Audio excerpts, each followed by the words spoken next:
And we're back. Yes, we are. Part 3 is going to be about the breakdown of the WWE roster, and we're not going to talk divas or about the broadcast team or anything like that, and we're not even going to talk about NXT. What we're only going to focus on is the list of people that are supposedly the main roster on Wikipedia. And that actually counts a couple people that haven't wrestled in a long time, so you're going to be hearing a lot of inactive people and uh, people from technically NXT because they still have Bo Dallas listed. But I'm going to break this down into two little sections here, the strengths and the weaknesses. And let's talk about the strengths first, and then we'll talk about what they're lacking in later on. Obviously, they have quite a bit of main event and upper mid card people that it's pretty standard where they're going to go for the rest of their career. And that's, the John Cena's, the Randy Ortons, even somebody like The Miz. I highly doubt that The Miz is going to be tanking at any time soon. He's not currently really wrestling because he's filming some kind of a movie. According to Wikipedia, it's called The Christmas Bounty. I'm sure it's going to be awful. And he's given Maurice the pipe too. Right. Which is not awful at all. No, good on him, man. In fact, it's awesome. There you go. That was a good little plug there. But as far as like the strengths go, I would say that there's two main strengths that they have right now, and they have a very decent upper mid card and main event, and more importantly, they have a huge amount of people that they can depend on for the mid card. A lot of the people, they don't really seem to be given much time, like a Justin Gabriel or even like 3MB for the most part. They're really just jobbing them out. Isn't Justin Gabriel technically injured right now? No. No. I thought he I was don't know. injured. No, Well, they're thinking just of- making you think that the way that they're. Yeah, I think never I'm- there. I think I'm thinking of Evan Bourne. Never He mind. strictly Oh, works main event, apparently. Evan Bourne, Justin Currently, Gabriel, same guy, using- whatever.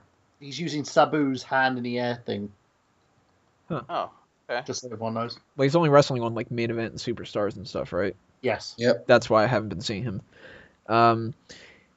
But when it comes to the strengths, what do you guys think above and beyond all the other kind of aspects? We're going to go kind of person to person here. What do you think is the biggest strength that they have on the roster right now? Brandon? I think it's the biggest strength is their mid card because they have so many guys that they could slot in to just that could fill a role no matter what. Like guys like Sandow, guys like Cody Rhodes, guys that aren't technically main event players that are still entertaining and still put on quality matches. What about you, Miguel? I think I think their biggest asset is the fact that they have such a balance of not only good workers but pretty solid gimmicks. We've seen time and time again that a lot of times on the roster you'll have either guys that look good or sound good but can't work, or you have guys on the roster that can work but just don't have the charisma or just don't have the size to do it. Most, if not all, the guys in their mid card could easily, if pushed properly, be a main event player if they wanted to. I look at a Damian Sandow, a Cody Rhodes, a Wade Barrett. All these guys to me are all upper mid card. Yeah, I definitely agree with that. We'll be talking about mid card levels and all that other kind of stuff when we break down the strengths a little bit more. Peyton, what do you think? Overall strength of the whole roster? I'm going to kind of follow up what Miguel is saying here. I think they got a really good balance of things. Not also just in the fact that they got serious people and gimmicks, but they may not be showing it correctly, but they really do have a good balance of the lower card, the mid card, and the upper card as well.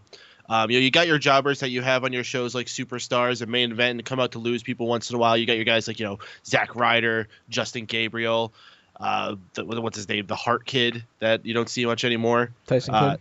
Tyson Kidd, he's yeah. awfully good. The Heart Kid, that was close. Yeah.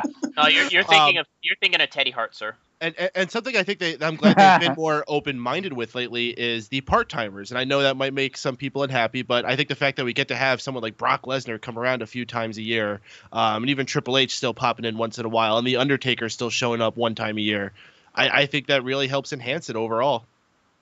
Burhan? For me, again, reiterating what Miguel and also what Mike has stated, you've got such a great roster in terms of talent, in terms of mic work, and also in terms of their gimmicks.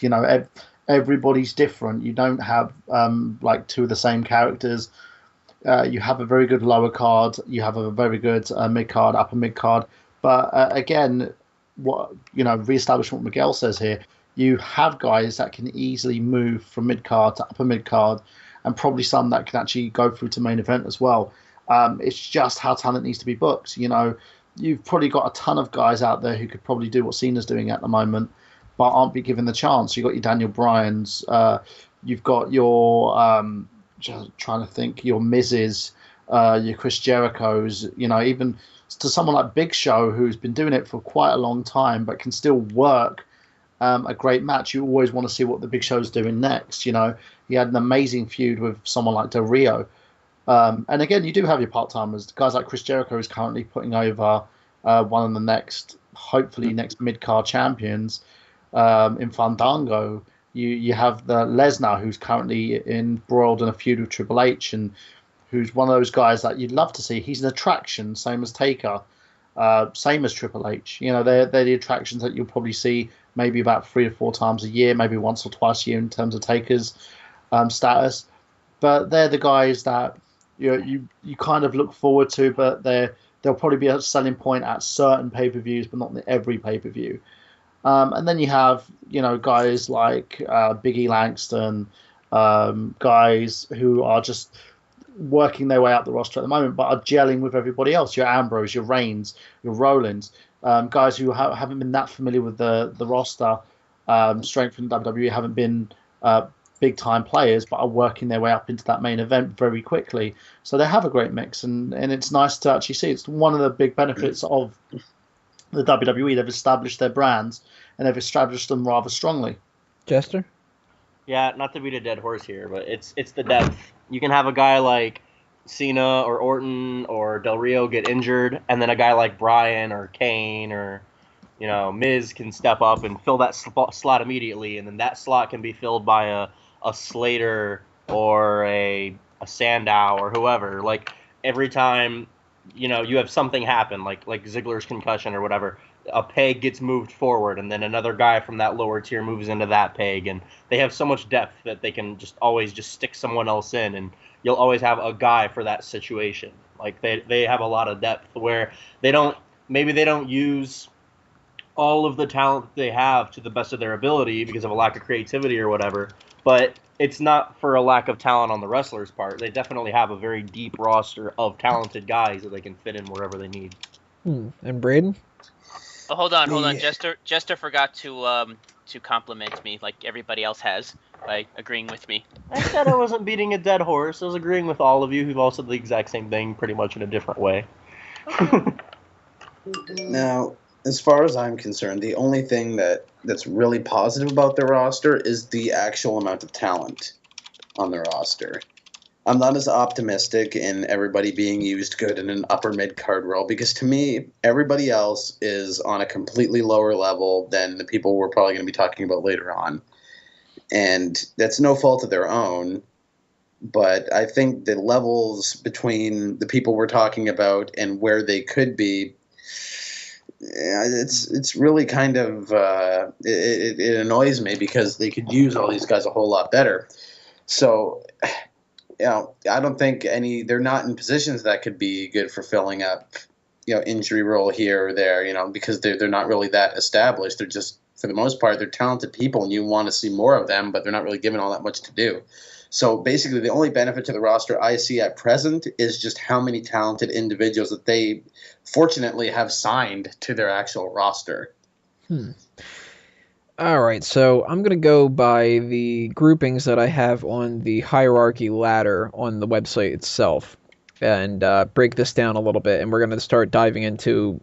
We're going to touch upon the strengths, but we're going to also talk about the weaknesses for each little section here. The first is the what I just tentatively called specialty roster, although I never really changed it.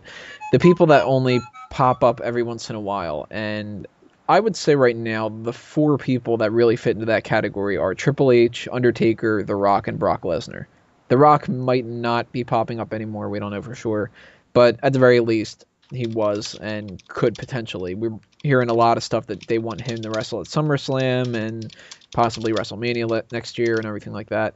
Brock Lesnar, of course, and Triple H have their match at Extreme Rules. Undertaker is kind of tentatively feuding with The Shield. And when it comes to those people, I think it was Peyton who said that they're doing pretty well with the people that are the part-timers. And I kind of agree with that. I think that there are some weaknesses, of course, but one thing that they're doing well with those people is outside of The Rock, they're not really intruding, I guess you could say. Triple H and Brock Lesnar had their match at WrestleMania, and sure, they bumped that random tag match with Cody Rhodes and everybody, but really is that still sharpening my axe over that one?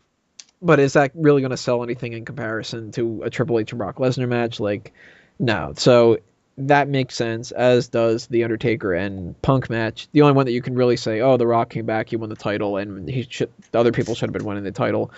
But it is a temporary thing. And I would say a strength is that they're not overbooking these people. The weakness, though, I would say, is what they're not doing in the process is continuing to build up the other people so that where they don't have to have these people on certain cards. Mm-hmm. And nothing illustrates that more than the fact that they're having this Extreme Rules match between Triple H and Brock Lesnar now instead of at something like SummerSlam. I mean, they shouldn't have done it anyway, as far as I'm concerned, and we'll talk about that next week when we're doing the predictions, but the necessity that they felt that they need a steel cage match between the two of them to help sell Extreme Rules because The Rock's not there? Is that like the whole big thing? So that's also because I thought they intended on using Lesnar at that show anyway, even if they got The Rock to work a rematch with Cena. Now, they were both going to be used on that show apparently to fill in for Punk not being there. Yeah, it's not having Rock or not having Punk as well. That's what's really making them have Lesnar there. But that's where have to have Lesnar there. That's where I think that they're doing one of the weaknesses is we don't have Punk and we don't have Rock, but let's throw in Triple H and Lesnar because we can't depend on somebody like Wade Barrett or Kofi Kingston, two of our champions, to fill that spot. You know those titles don't mean anything. No, but they should, and that's one of their main weaknesses. Is right now somebody like a Wade Barrett really should be an upper mid-carder, if not a lower main event person. He should have been WWE champion years ago, honestly. During that feud with Cena, I felt like they needed to put the belt on him to give that feud any steam. I have a solution to that, actually, a bit of a way that they could do that, because that's one of the big issues that I see with the mid-card right now, is that because of the fact that they really... They have a talented roster, but it's kind of like the case with WCW, where all these guys are talented. So, hello, is everybody there? Yep. Mm-hmm. Yep. Okay. There for listening. They're all talented, but because of the fact that somebody has to lose, they're all wrestling against each other. They're all losing against each other, so nobody technically gets over. Yeah, because nobody has any direction. True. One of the ideas that I've been having, and this would also fill up a big issue with the time issue, with the fact that they have so much time to fill, but their roster isn't as thick to support it, is do like what they did back in WWE back in 1995. Get a bunch of your previous talents, guys that used to be on the roster, set them up for TV contracts, not actual roster contracts, but TV deals, and have them come in to go up against the talents you want to push. Have them have good solid matches, even though they're going to lose. And that way you can protect your talent from looking too bad, and you can have guys actually get over at the same time. Like, for example, instead of having a guy like Wade Barrett constantly lose against guys on the roster, you can rehire a guy like a Carlito or a Chris Masters or a Shelton Benjamin or a John Morrison for a limited deal. Have them come in and have good athletic matches with them. That way it doesn't make them look bad. You can protect the guys. And like I said, it also fills up time. You can have a lot more matches on TV, which is an issue that they're having with all these shows and the 3-hour Raws and whatnot. The thing is, as well, I was sort of thinking about the same issue, and decided to go a bit more out of the box, utilizing shows like Main Event, Superstars, and Saturday Morning Slam, depending if that's going to return for a second season. Having your mid card championships, like maybe you could focus on the US title on Superstars and the Intercontinental title on Main Event, and having these guys, these champions, defend their belts on those shows as well as doing it on the pay-per-view. I think you need to protect your mid-card title holders by not having them lose to someone like Sheamus on a Raw, or for instance in Barrett's case, or not having Kofi lose to someone on Raw or SmackDown, unless it's to build a feud. Like he initially, I believe he initially lost a match to Ambrose, or he's just been attacking Ambrose back and forth. Now you don't want to take them out of that environment, because you want to show that these guys are the best at what they do.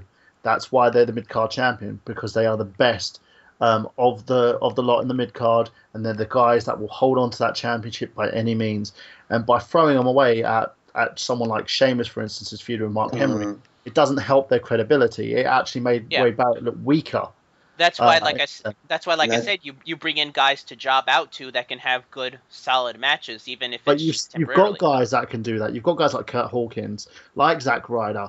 You've got guys like Justin Gabriel who are on the roster for that specific reason. You don't need to bring anybody else onto the roster to do that.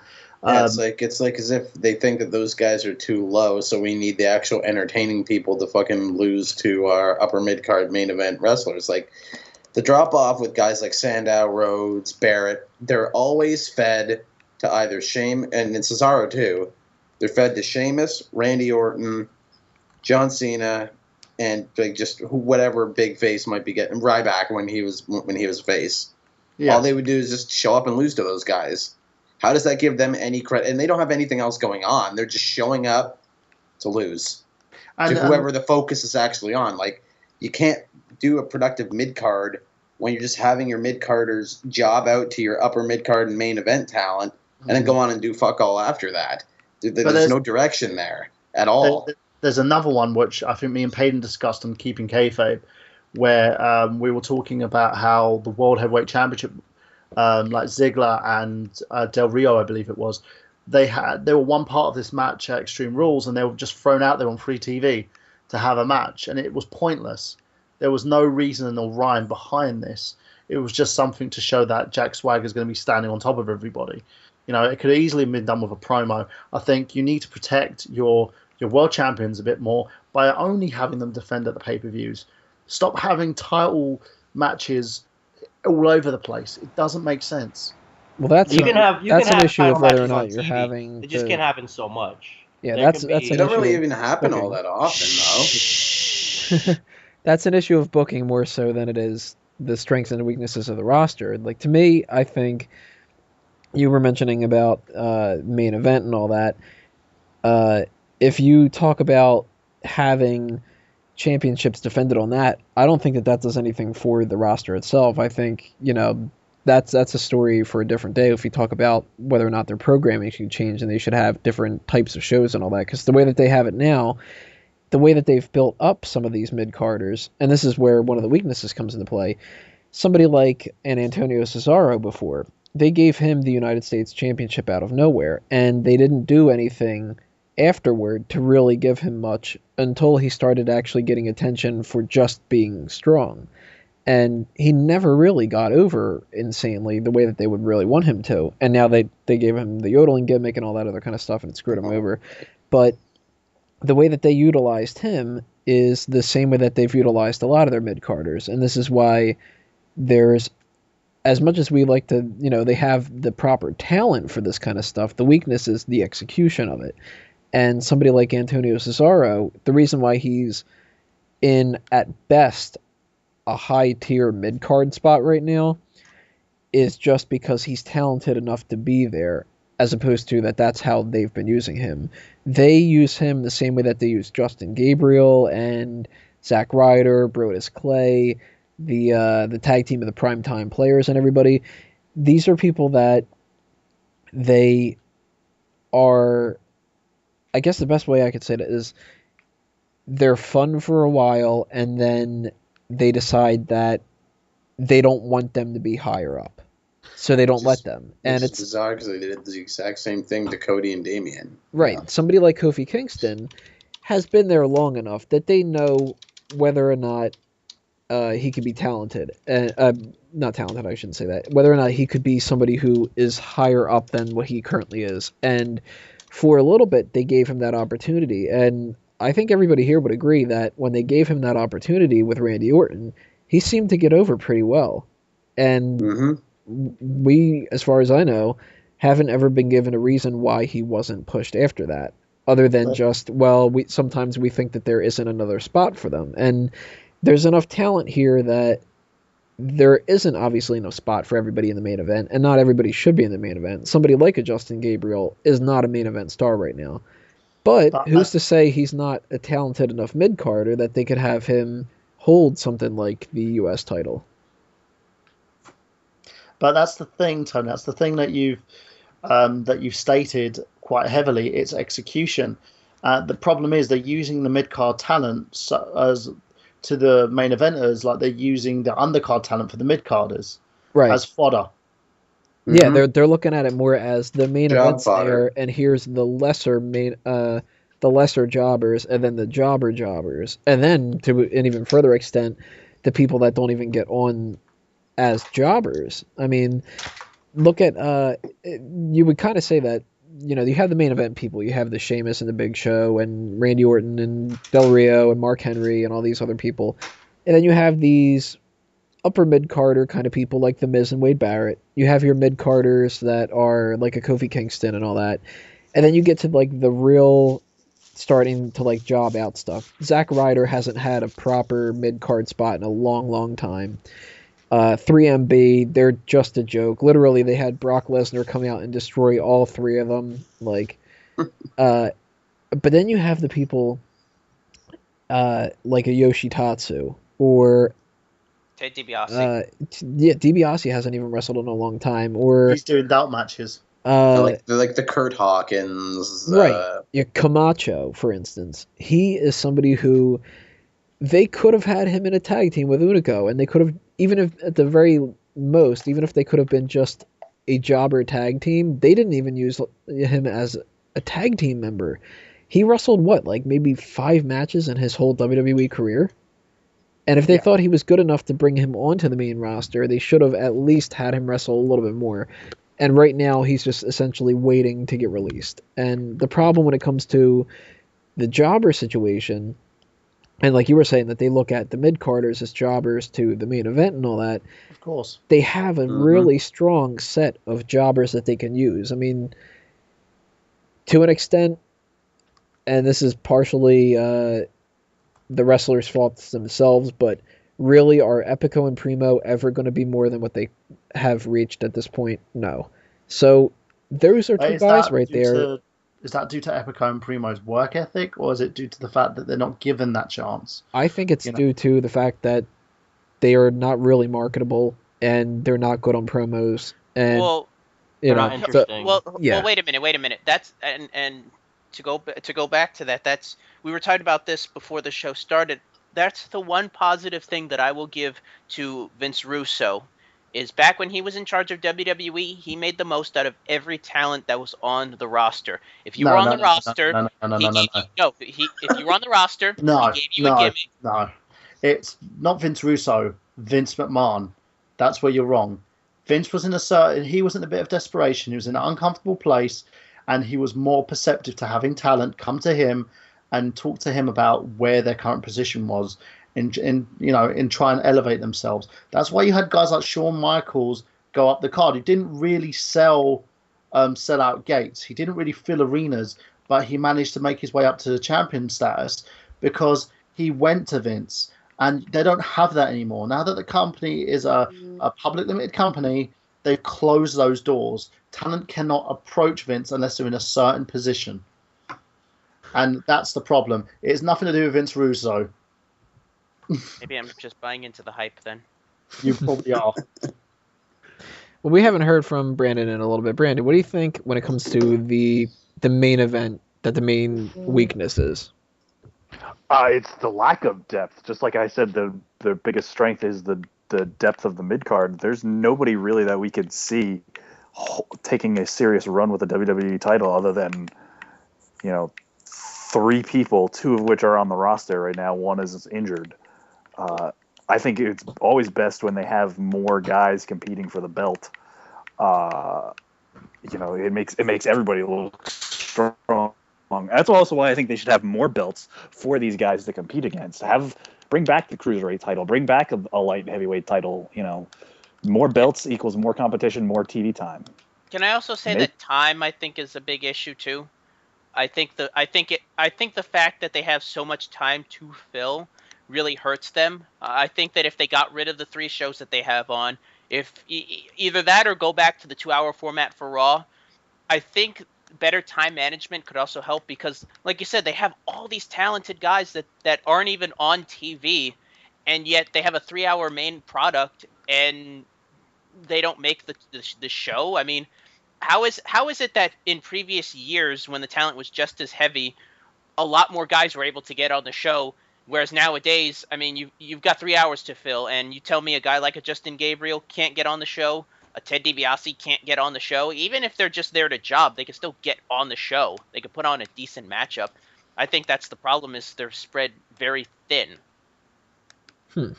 Which is why I suggested the temporary contracts, because at least if they have more guys to fill up that spot, you can fill it with more matches. You can have guys like a Wade Barrett instead of fighting instead of fighting a guy that they don't think is a name, they could bring back an old name just to give him something to kind of job out too.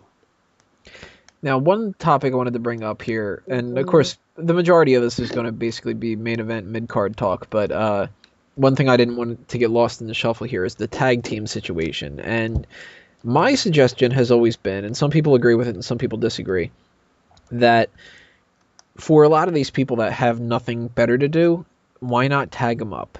Why not take somebody like an R-Truth, who his best days are behind him? I think we could all kind of agree that that he could just tag with somebody. I mean, he doesn't have to tag with a random person. Like, it wouldn't make any sense at all if it was R-Truth and Sin Cara in a tag team. Or R-Truth and the Great Khali, who should be, for all intents and purposes, as much used as he is now, if not less. But you could take kind of like what they did with 3MB. Those 3 guys weren't doing anything, and now they might be jobbers and they might kind of be jokes, but people know who 3MB, who they are, more so than when people were like, oh, who's Jinder Mahal? Yeah, arguably they're the most entertaining that all 3 of them have ever been in their entire career, even if they're jobbers. Right, and people know them and are entertained by them. One person that I think honestly made 3MB has made me feel like Slater could be like a star now, like a mid-card star, but not like a main event star. But he's relevant now because of 3MB. Like he might at best make an Intercontinental title reign. Yes, exactly. Like that actually got one of them over. Like at least a tag title reign. I think Slater still has the Wendy stigmata still on him. So I'm biased because I met Heath Slater and he was really nice to me. But I heard he's a very nice guy. 3MB could get their 3 count, courtesy tag team title reign. I heard he's a very nice guy unless you come across him in a hotel room. Wait, did somebody just do a 3 count reference? Yes, I did. Good job. Wow, that's old school. But look at somebody like Percy Watson. We were joking about him before. Now, couldn't you see Percy Watson in a tag team with somebody? They've done it before, but like he was. Yeah, Can I see Percy Watson in a tag team with somebody? Oh yeah. he was in a tag team with Darren Young back in NXT. Yeah, and you know what? It worked. And the Darren Young and Titus O'Neil tag team works right now with Primetime Players. Darren Young went on to better things. Move, get it, move. So you wouldn't even want to see Percy Watson in a tag team? You just want to see him out of the roster entirely? I didn't even know he still relegated to next. I had no idea. The last is he actually? Did they just officially say fuck it with him? No, he's down there. They're still trying. They've given him. I think they got rid of the glasses. He's doing a lot more serious thing. But I don't know. I didn't really see what was awesome about him. He seems to have some fans. Like he has a small cult following. He's okay. Percy Watson reminded me of the WWE equivalent of Terry Crews. Just Well, for the dancing and just the wacky gimmick. Well, there's I just a group saw of Urkel. people. I thought he was a WWE equivalent of Eddie Murphy. He looks like him. He's What's Eddie the Murphy if he was. Hold on, I'm eating a sandwich right now. You could tell. Yeah. There's a list, a whole bunch of people. Percy Watson's on that list. Michael McGillicuddy, JTG, Derek Bateman, Mason Ryan. All these people officially had roster spots before, but they haven't been utilized to the point where they might as well not even be a part of the roster right now. And they're not even in that jobber that only pops up on main event to lose kind of a thing. They're not there at all anymore. Yeah, And speaking of people who are not there at all, there's a big difference between somebody like Big Zeke there, Ezekiel Jackson, who would we like to say totally tanked as a member of the core and whatever they tried to do with him in 2011. the court I stuff. never. And then I you never have gave him Alex any credit. Riley, who also has no TV time basically whatsoever, unless he's getting thrown around by Big Show into a locker or something for like 1 Thanks, John second. Cena on that one. And it's like, what the fuck? I mean, he was having a decent feud with The Miz. Then all of a sudden he could be challenging for the U.S. title, and they completely take him off TV. And he's never had a decent spot ever since. He yelled at John Cena. Oh, yeah. Well, It's and just Alex stuff like Riley that. is a really good example, though. Alex Riley is one of their few glaring weaknesses, I would say. He is so much more talented than they give him credit for.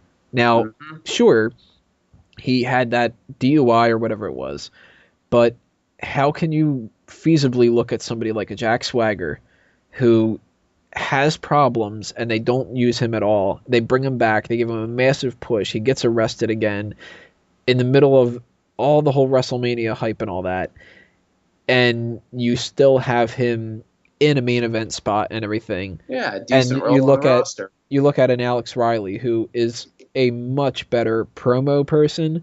Mm-hmm. In the ring, I would say Swagger has the edge on him, but he's a more entertaining character and persona, right, for sure. And arguably less backstage problems. Now we don't know if maybe he's a total dick, but I haven't heard that.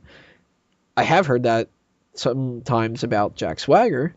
So how can you look at somebody like that and not give him a push? I think that's one of their big shit in anybody's bag, Randy. Yeah. Shut up, Burhan. Drop it. Drop it. Just like Randy dropped the deuce. Randy dropped it.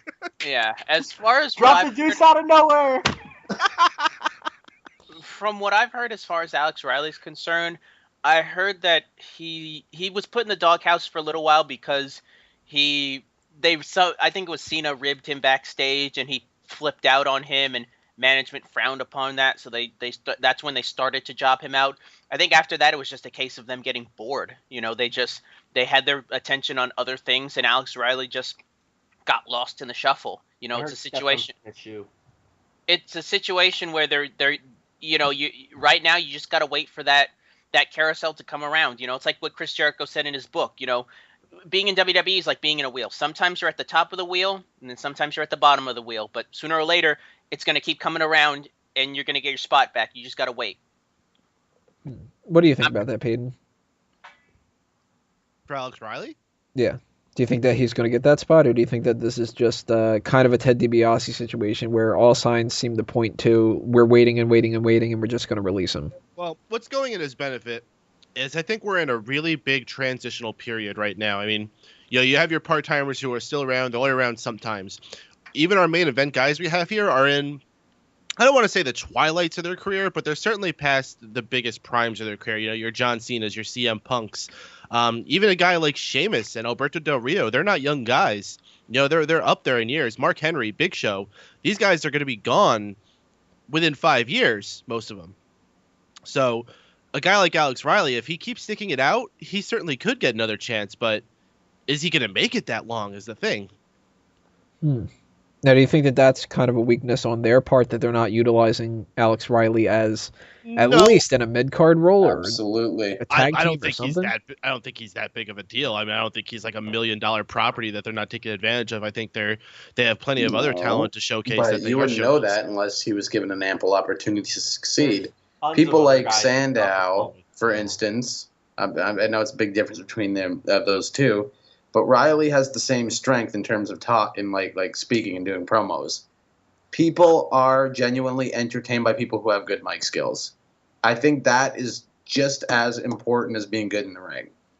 I think That's Alex what Riley had a creates great stars. theme song, and that's about it. And I thought Riley had a good presence and a good charisma about him. I thought he could cut a very good promo. He was the only standout from NXT Season 2 that I had any care about. And he wasn't even given that much time afterward. I mean, he played Mrs. Lackey, feuded with him for a bit, and then he disappeared.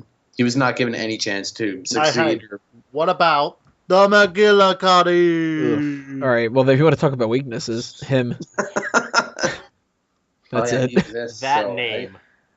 is that Genesis ever going to come around?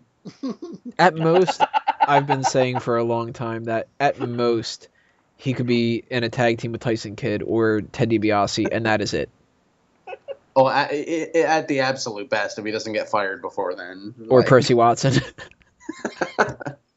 I disagree. Oh yeah. I think McGillicuddy has all the tools to succeed, but in terms of character, there's nothing. And that's the problem. He has nothing that's marketable. And that's what the WWE are looking at.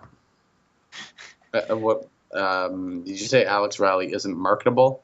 Not Alex Riley. I'm talking about McGillicuddy.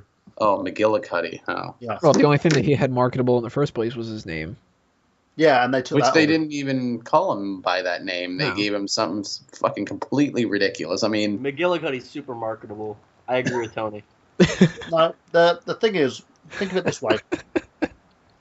Husky Harris, for instance, take him. Sorry, I'm eating him. Husky.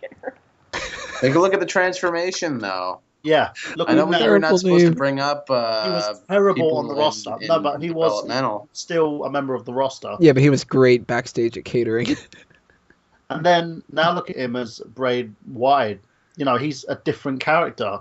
He's really come into his own, and he's someone that could be looked at as a main event star in the future. Did you And just that's say the fact, look yes, at him as Braden Walker? Is that what you just said? Bray Wyatt is what he Bray said. Wyatt. Oh, okay. I thought you said Braden Walker for a second. And I know that kind Hey. of goes against the grain of talking about people in developmental, but he's right.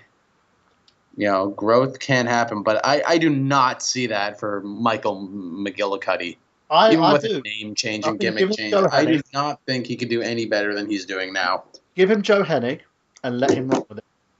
Maybe you could put him in a tag. Maybe you could put him in a tag team with Ted DiBiase, and combined they might have enough to sustain a gimmick. I mean, Well, there was a time when everyone said that DiBiase was going to be the next big thing, and that Cody Rhodes was going to be left in the dust. I Yeah, kept based laughing on at- look alone. Right, I kept laughing at everybody, and everybody kept going, "Why do you think Cody Rhodes is the better one?" And I'm like, "Because he's more talented." Like, He's better in the ring and he can talk. DiBiase's talking is not necessarily bad. His just ring work is very, very generic and bland. I think his same with his promo skills are the exact same way. So as a package, he's just vanilla. here's a good example that I would say Right. is somebody that used to be a huge weakness and huge is putting it mildly, and now they're actually a strength, and I would say that's Tensai. When they tried to push him as Tensai, that was just eating up time, and it wasn't getting anywhere, and nobody was buying into it. They wanted him to be at least an upper mid-carder. Probably on the level that I guess you could say somebody like a Mark Henry or a Jack Swagger kind of is right now, where they're wrestling on kind of the mid-card of the pay-per-view, but It's the upper echelon of that. yeah, kind of that sort of level. It seemed like they wanted to push him into that, and it wasn't working at all. So they took that idea of let's just kind of use him for what we can, tag him up with Brodus Clay, and now we got a tag team that's like, I get, not like the It's decent. best tag team in the They're world. entertaining. But They're it's okay. it's a more fun fine. tag team than just having Brodus Clay come out there by himself and only wrestle pillow singles fluffers. matches. And it adds another team to the division, so Right. kill two birds with one stone. Now, I've been curious what you guys think somebody like David Otunga is. Do you think he's a valuable strength that they could use more? Or do you think that he's a weakness? Future WWE champion. I'm dead serious with I'm this because dead serious. I think that Otunga has much more potential than what they've used him for. Yo, I'm with you. He's awesome. I'm a huge David Especially Otunga when he fan. started being John Laurinaitis' backup guy. He really started to shine then. Yeah, he actually was an entertaining character. He's got a good build to him. He's marketable. Hey, he was main eventing Raw like 5 weeks in a row. Don't remind me. Dude, David Otunga's good. Listen, Second best member of the Nexus, for sure. I think David Otunga has the right look, and he's got enough charisma. To me, his best place is a main event job guy. Basically, I think he's the guy you put against main eventers that can lose but not be buried. Ring work can always be worked on. He has everything else. He has the look. He has the mic skills. He's charisma. He's got about those him. cardigan sweaters and that awesome coffee cup that he He's sits got- on. Hey, and let us Married not to a forget. famous person. All right, how many WWE Hey, superstars were married to a famous person? Let us not forget that David Otunga starred in the That's a bow tie? most successful WWE Films movie to date. He was in the call. I don't remember. I'm serious. He played Halle Berry in it. Oh That's yeah, how good of an that's actor fine. he is. I was sitting there wondering, man, Holly got her swole on, man. She's been getting her pump on. Let's see. Who wants to throw another name out there that we can kind of pick apart? Positive or negative? Brandon, you kind of just popped back into the thing after having. Yeah, I'm trying to Ooh, I got one. think of a name that we could talk about. Okay, go for it. Sin Cara. Weakness. Fire him. Weakness. Total weakness. He's a Botchkara. liability. Liability. Guy Yeah, that's a who's better hot. term. He's a liability for the safety of everyone he works with. He's What's- the female Melina. That's what- what's in. He's What is the- a shame is that he could have been a very good strength. Yeah. Yeah, he could have been. I remember. You know what I think it is? I think it's because he doesn't speak English, and there's really how many people on the roster And that speak mask, Spanish. seriously, Not that's got to be Rey the most ridiculous mask in the history of wrestling. I mean, Well, that it's was probably his much mask in- worse than that. It's all right. But don't you think it's kind of somewhat blinding? Like, I'm not gonna, defend the guy or anything, but don't you think it'd be hard to do that kind of ring work with that fucking thing plastered on your face and eyes? Dragon did that. Seems to do it pretty well. You seem to do it pretty well when he was in Mexico. Yeah, but he had full eyes cut open in Mexico. I It think wasn't netting all over the fucking eyepieces to the mask. So the problem is that they're trying to take they're trying to fit Sin Cara into the WWE mold. They've been trying to, and the problem is that's not what got him over in Mexico as Mystico. He wrestled a specific style that was catered to in that division. By bringing him over to WWE and having him fight against wrestle against guys on the WWE style, it's limiting him. yeah, it didn't stop Among Rey Mysterio from adapting well. Like Yeah. 10 years That's the before thing. I that. feel like they're trying to make him be Rey Mysterio, and he's not Rey Mysterio. Rey Exactly. Mysterio is Rey Mysterio. There is no other Rey Mysterio. Well, Ray was able to convey a sense of charisma too. Sin Cara doesn't talk. If they had a guy like a Ricardo Rodriguez by his side that people could latch onto as the voice of Sin Cara, that would be great. But the fact Just that he Mr. can't, Pointer is just not really going to go anywhere. Well, I think the main weakness when it comes to him is that he's not reliable. And if they would have had him, even if he wouldn't have been some kind of a main event slotted kind of person, he still could have. I mean, let's put it this way. The main reason that they wanted another Rey Mysterio is because they wanted more mask sells. That's it. No doubt. No, It's all merchandise. yes and no. They wanted another Rey Mysterio because they wanted to appeal to the Latin crowd. Well, that that too, was- but And That some was their- masks. right. And Del Rio does that. I mean, Yeah, Not Del as much Rio's as pulling Thanos. that. He's pulling that aspect. I would assume pretty well right now. I mean, I don't really know for sure, but Not to the level as Ray did back in his prime. I'm gonna say 07, 08, maybe even 09 run that he had. He pulled in a lot of Latin numbers. I mean, that's why SmackDown was able to almost tie up with Raw on certain occasions because they had that huge Latin background. and once he started to fade out, Del Rio's great one for what he is, person- but he'll never hit that level that Mysterio One is, and that's person. why. Yeah, that's why they wanted Sin Cara to get over, because Sin Cara was a big star in Mexico. He had that built-in fan base. They wanted that to bring that over, and it just didn't. The last thing that I'll person say who'll to get defend over him just as was much as that Sin he Cara. never got sent to hone in the new craft he was supposed to learn. He was basically thrust on TV like a month, like 2 months after he got signed, and he got like maybe a month of developmental ring prep when people are usually down there for a few years before they get called up to the main roster to, iron out the kinks. Even Del Rio spent his time in developmental before he got called up to the main roster. Plus Sin Cara didn't have that. A penis T-shirt that we all like to forget about. Even his merchandise botches. Now, we kind of broke down a lot of the jobbers, and we kind of talked a lot about the mid card, and we kind of talked a lot about specialty people and all that other kind of stuff. If you were to say that there's one person on the roster that you would cut right now, who would it be, Brandon? JTG. Why does JTG still have a job 5 years later? I have no idea. He would be an excellent manager. Maybe that's what the J stands for. When Tyson Kidd was doing those teasing about who was going to have as a manager, and JTG came out week, I was like, oh, he could fill this role pretty well. I could see him being. This might sound a little bit, maybe a little bit racist, but I could have seen him being a good tag team partner with R-Truth, because he was doing a very similar gimmick for a little bit there. Not when R-Truth was doing the crazy kind of thing, but JTG was kind of going back and forth between like heel and face. Being like a heel and face kind of thing, and R-Truth was at the same time. And I really wanted the two of them to get together and just kind of be like, if you were going to go with the JTG crime time thing and R-Truth being like, a former criminal, I would have liked the two of them to kind of be like criminals. I don't want that to would be hard to fake.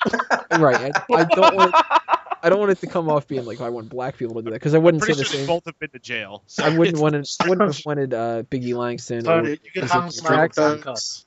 You could have him come out with handcuffs and jumpsuit. No, see, that's the thing. That might have fucking gotten over. Get some Kennedy fried chicken. Like have them come out with Goldberg, they're escorted by cops, only they're still handcuffed. But it obviously wouldn't have worked for somebody like an Ezekiel Jackson who's sitting there quoting scripture and everything like that. But for somebody like JTG, I think that could have been the only thing that would have saved him with his career. When he's wrestling now with what is he wrestling now? But at Access, I saw him wrestle somebody. I think it was Mason Ryan, and he's wrestling at Access, exactly. You've said it.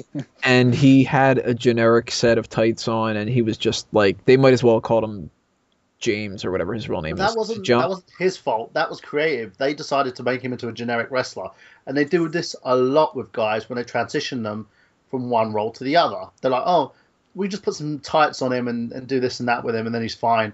It's like what they did with Raven, where they just stripped him down to tights and boots.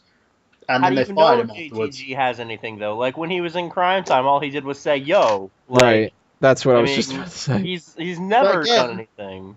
If he had the passion and the drive to be a big star, and I agree with Tony on this. They have that dynamic where they could be the next Eddie and Chavo, in terms of a tag team. The regular Crime Time had that potential, and that was back in like 2006. Yeah, but you've got a guy. To be fair, Shad Gaspard wasn't much of a worker back then. Was he ever much of a worker? I don't know. I was better than JTG. The only thing he gets worked on now is by police. All right, Miguel, who would you cut? Well, since JTG was already taken, I guess I'm going to take another black star that really hasn't done much on the WWE roster, and that's Ezekiel Jackson. I've never been a fan of his. I think, like I said before we started the show, he was only ever over once, and that was when he won the ECW championship. And even then they botched because they waited too long to bring him back up. By the time they brought him back onto the main roster, no one cared about ECW. I didn't buy him I didn't like that he was a part of the core. I think that really brought down that team, actually. He hasn't done much since. I say get rid of him, and he can have a run in TNA for all I care. Peyton? Well, if this was a personal thing, I would go with Zack Ryder. I think the guy has exacerbated all he's going to get out of his runs. I think he's gotten as far as he ever could have hoped to. And I think that little craze that he had, it's dead. It's time to let the guy go. I'm tired of hearing the guy whine and complain all the time. It's over. Just let him go. To work. But if I was looking at this from a business standpoint, Zack Ryder still does do some merchandising, so you might want to keep him around. I think the best person to let go. Excuse me. Sorry. Vicky? Thank you, Miss Guerrero. What? You're welcome. From a business standpoint, Sin Cara, because they're spending a lot of money keeping this guy up here. He hasn't worked at all. He's better down there. It's not like they're actually competition whenever he's down in Mexico. So it's not like he's going to go over to TNA or anything like that. He's been nothing but a liability, as the word that was brought up by Braden earlier. The guy not only hurts himself all the time, but he could hurt other people at any moment. I mean, God forbid WWE has something like they did over in TNA with Zima Ion and Jesse Sorensen. That would be catastrophic. All right, Burhan, what do you think? Who would you cut? As far as the Zack Ryder situation goes, he's actually one of the top 5 merchandise sellers in WWE. Payton. Burhan's got to get that out there. I had to. But in terms he's also going to get out 20 minutes of something else. Yeah, I'm going to, In terms of cutting someone, I was going to say Ezekiel Jackson. Thank you, Miguel. But out of anybody, I would have to go with Drew McIntyre, and that's just to save the guy. Oh. He has been he's gone from the chosen one to in a situation where he was on the brink. I'd probably in the brink of being released. Now in the 3MB, he's not the most favourable person in the group. Truthfully, Slater is the only person with charisma in that group, and that's saying something. So in terms of talent, I'd get rid of him. He's just a waste of space at the moment. If he's comfortable in his position and he's not going to work to get himself back in that upper mid card main event level, there's no point having him. Jester, what do you think? Oh God, I would 100% get rid of the Great Khali. I know. How did I miss that? I know he's a star in India, but goddamn, I've never seen a worse wrestler in my life. We can't get rid of Khali. He's finding out who Caitlyn's secret admirer is. He's also trying to figure out Hooked on Phonics. He's wrestling with that. I forgot the Great Khali. His work, his ring work, if you can call it that, is so bad. Yeah, but his promo work, that's a different story. How bad is it? Everybody laughs when he's on camera, like while he's trying to talk. Like they're like Natalia, and they're just cracking up when he's Wait, Betty, to me on you tonight. He sounds like a small child with autism. He lumbers around the ring and tries his best. That's the worst part. He's doing his best. Yeah, it's painful for you to watch him climb over the top rope, I'm guessing, right? And swing the leg over. It's Braden's. Braden had a good point earlier. He's only still there because he's a former world heavyweight champion, and he shouldn't be a former world champion. I don't. You know insurance there. To be fair, though, I don't hate WWE for putting the belt on him. If I were promoting, I would have done the same thing at least once. Get out. I mean, what? Get out. No, the guy is a freak of nature. You got to put it on somebody that catches eyes, and The Big Show. Anyone. I agree. He gets the Indian audience in on the show. Indian audience, 3 people. Come on. Wrestling is really big talking in about India. why he needs to be cut, not singing the man's praises in his world heavyweight championship reign, and why did business or whatever. I'm not trying to defend him being on the roster, but I am saying be there for Indian house shows. Then do not put him on TV. Period. Yeah, but how the Indian audience gonna like? My eyes. I'm sorry. Well, in the end with Khali, I do agree with you, but on the same sense, there is a reason, and it's he sells T-shirts in India. Oh my God. What do you think, Braden? Khali, I feel bad. Just cut McGillicuddy, and if that's like too much, you need to keep him around. Cut DiBiase. Seriously, they're just. What can you say that they've done that's noteworthy over the last 3 years? I was actually having. I think was I talking with you, Brandon, or you, Peyton, about DiBiase where we were talking about putting him in a Either of gimmick those where he ends up losing all his financial help and becomes a bum. I think we were think talking that'd be- about that with Del Rio, but Yeah. I think they That actually did try that with DiBiase once, that he'd lost all of his money and he had fallen on hard times.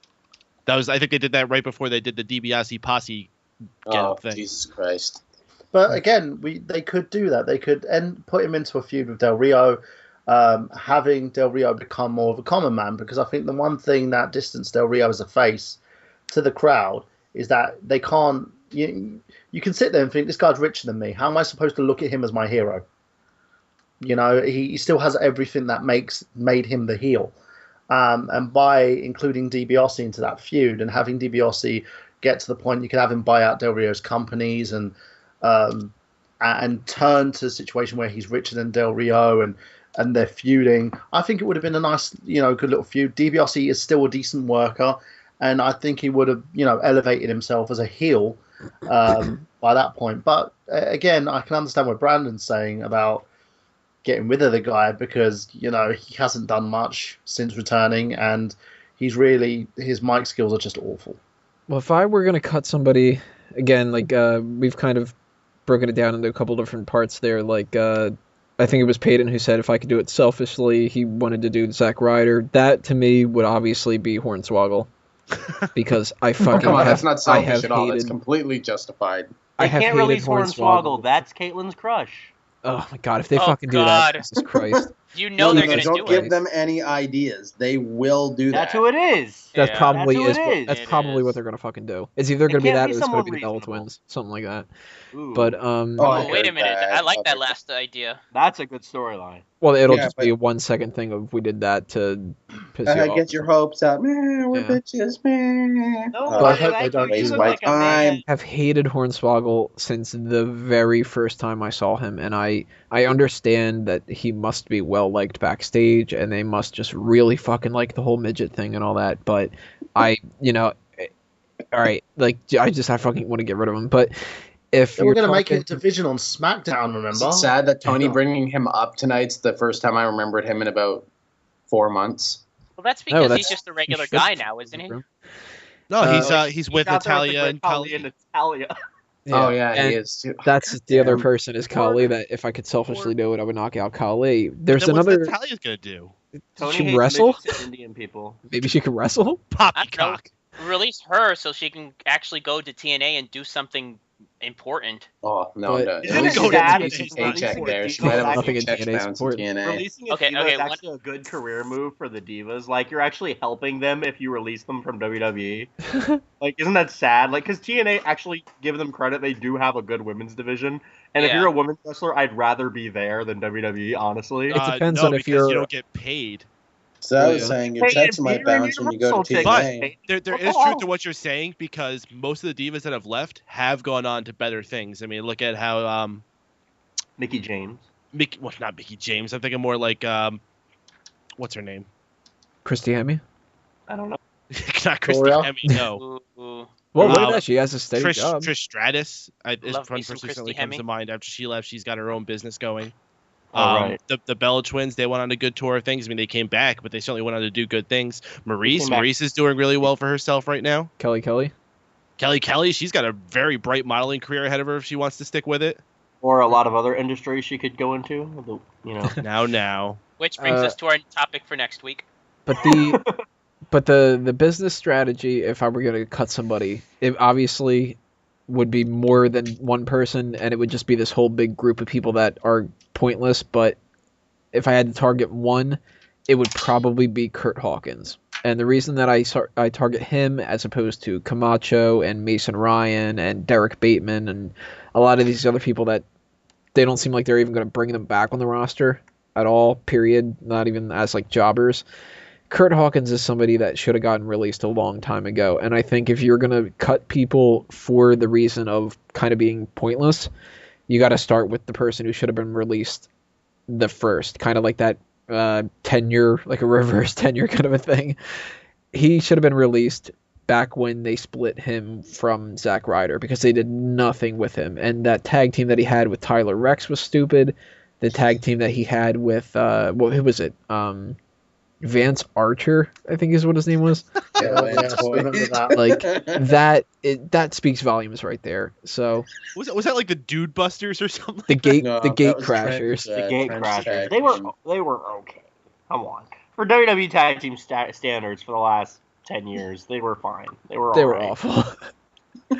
They were no worse than Epico and Primo. That's not saying anything positive. That's what I'm The saying. Primo Like the stuff. entire WWE Tag Team. It's not just a shot at Kurt Hawkins. It's every tag team. Yeah, You but can just tear apart and release them. Like it's You every say so. single person. That's not just Kurt Hawkins. the fact I'm is, agreeing with you. Hawkins sucks. I'm just saying that it's not just his if you look fault. at Primo and Epico, though, they at least bring a partial audience. They are Do they? responsible for some of the Latin audience. I would trade them both for Carlito. Exactly. I would trade them both for half of Carlito. Just Carl.